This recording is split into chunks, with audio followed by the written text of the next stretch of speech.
And we're back. We are back.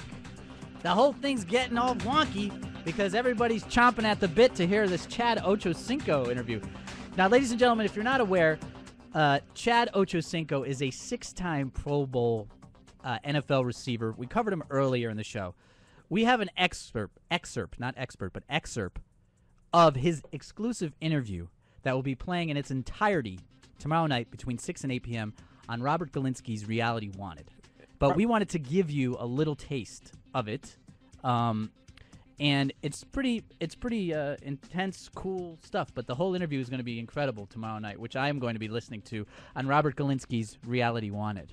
That's your brother, isn't it? It's somebody I know, yeah. Yeah, some guy. I don't know if the DNA is an exact match, but if we can roll that, let's hear what Chad has to say. See what he says. You're finding the one. So you're at the peak of your NFL career. You're a 6-time Pro Bowler. You're a 3-time All-Pro. Why does Chad Ochocinco need a reality show to meet women? Because it's not working in real life. It's not working at all. Isn't it, you know the saying, having money doesn't bring happiness? Right. You know the saying? Yeah. Yeah, it's the same thing. It's the same thing. Because all these things I have going on, you would expect me to be able to have a woman and be happy, but it hasn't been that way. It hasn't worked that way for me. So the opportunity came about, and I said, you know what, why not? Because it's not working for me. Let's try it this way and see if it can work. Wow. Wow, here I thought it was, he doesn't drink. Right. He doesn't smoke. Right. He's a wide receiver. Good for him. And then he admitted he's all I eat is McDonald's. So I'm like, maybe the problem is that you're trying to meet chicks at McDonald's, and then the lady's like, come have a drink with me or whatever, and he's like, no, I don't drink. No, I need a Big Mac. Come on. Yeah, baby. I need a Big Mac. Come on, honey. So I don't know. Maybe that's the Well, deal. there's more juicy stuff within the show that you should listen to tomorrow night on Robert Galinsky's Reality, starting at 6 p.m. Eastern. Now, ladies and gentlemen, we want to let you know that we are looking for correspondents for all 32 teams. This is the thing about the correspondence, is that we have correspondents for the following teams. We have the Dolphins, the Jets, the Browns, the Redskins, the Eagles, missing 3 others. Oh, boy. Cleveland? I said the Browns. Well, we have 8 of the teams covered. Okay, so chances are we probably. we're looking for Packers. We're looking for Seahawks. We're looking for Bills. We're looking for. We've got the Cowboys covered. Is one of the ones that we have covered. So Facebook us. So Facebook us. Go to the blog. Call the show if you're interested in doing this. We're looking for people who go to fan sites, who read the beat writers for the team and follow the team intensely, so that we could ask you specific questions about stuff that happens during the season, injuries, things that go on, and we'll call upon you to help us disseminate the good information that people need to know. And it's very important that we get all of these correspondence. We'll disseminate the good, the bad, and the ugly information. That's because right. I'd say like week 10, there's going to be someone jonesing for some Tennessee Titan information.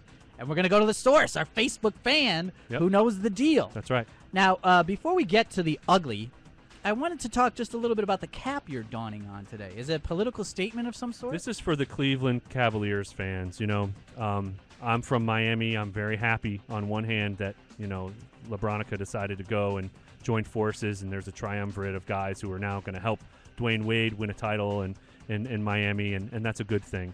But I'm also a Seattle Supersonics fan, and so I really understand, Cleveland, your loss, because not only did they take the top 2 players from my other basketball team in the Western Conference, but then they just hijacked the entire team, and you certainly know what that's about with your Cleveland Browns leaving to go to Baltimore. So when the Thunder win a title and rub their rings in the faces of the people in Seattle, but I don't see how they would be able to do that since there's no team for them to visit, then I can feel like Cleveland Brown fans do, and also Cleveland Cavaliers fans do. Excellent. I feel your pain. So good job in sharing represent that. it. If you have any pain, call us up at 877-242-8212. Ladies and gentlemen, get the kids away from the internet.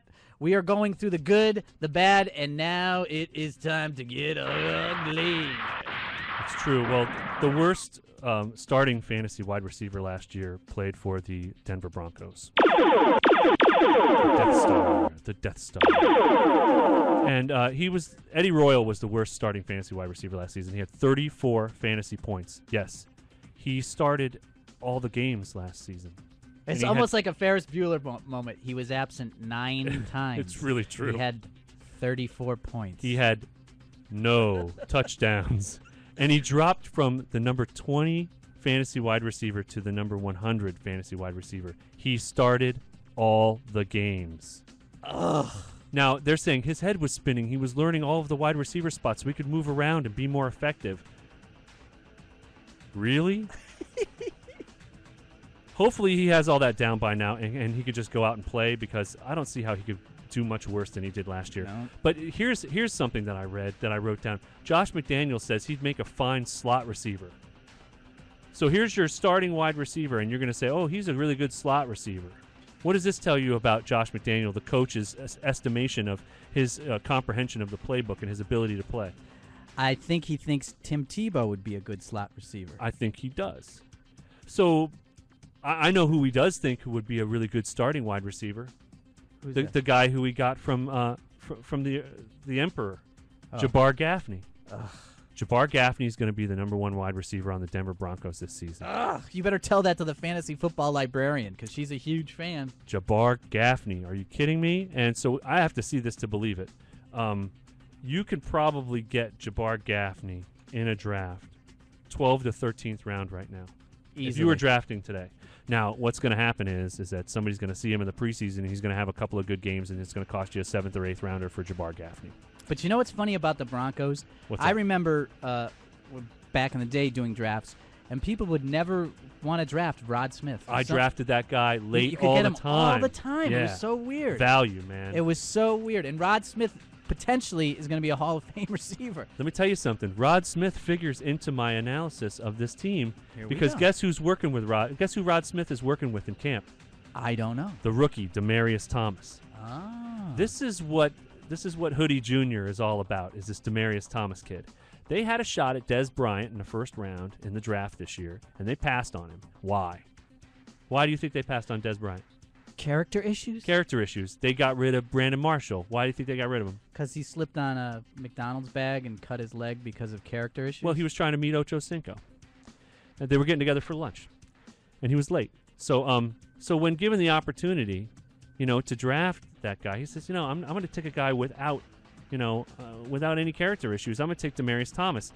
Now, Rod Smith's working with him, and but my question is this: if this offense is too tough to digest, how is this rookie Demarius Thomas going to digest it? You know what I Yeah. mean? If he has to learn all the wide receiver spots too. So let's see if they're going to move him around or not, or if they're just going to say, you are the X receiver, or you are the Y receiver, or you Right. are the Z receiver. Who is this guy in this offense? Are they going to make the same mistake with him that they did with Eddie Royal? So that's my question. Watch this in camp. We'll see what role Thomas will take on in the preseason. Other guys on the roster that are battling for spots is Brandon Stokely, who's a leftover from the Shanahan era. He had that one game last year where he did really well and then just dropped off the map. He's probably going to be a camp casualty. Let's see what happens with the injury situation there. I think he's just there for insurance. This rookie, Eric Decker, is an interesting guy. Here's a little sleeper alert. Okay, Right. A little sleeper. Little guy. sleeper alert? Yeah, yeah. Wake up. He could develop into an Austin Collie type in a year or two. I would say next year is this guy's big year, but this is kind of a year for him to learn. But keep an eye on him. He may emerge. They're looking for someone to emerge in Bronco land. Okay. The other guy is this Kenny McKinley. He's very fast, but injuries have been a concern for him. Brandon Lloyd, the former 49er, and also He's still around? he is, yeah. And he made the club last year, but didn't really take to what they were doing because he didn't really get the opportunities. He worked really hard to make the club, but we'll see. There are 4 other guys in Broncos camp who are on the roster. They're clearly looking to find some gems there and see what they can do. Okay. Well, speaking of gems, we have a caller on line 1. Hopefully he's there. He has a question about wide receivers because this is the wide receiver show. He's a huge fan of the show, longtime listener. Ladies and gentlemen, welcome Elvin to the show. Elvin, are you there? Yes. All right. My question is, I would like to know who's going to be the best and the worst wide receivers on your Jets, and also with Henry as a quarterback on the Dolphins, do you think Brandon Marshall's numbers will go up or will they go down?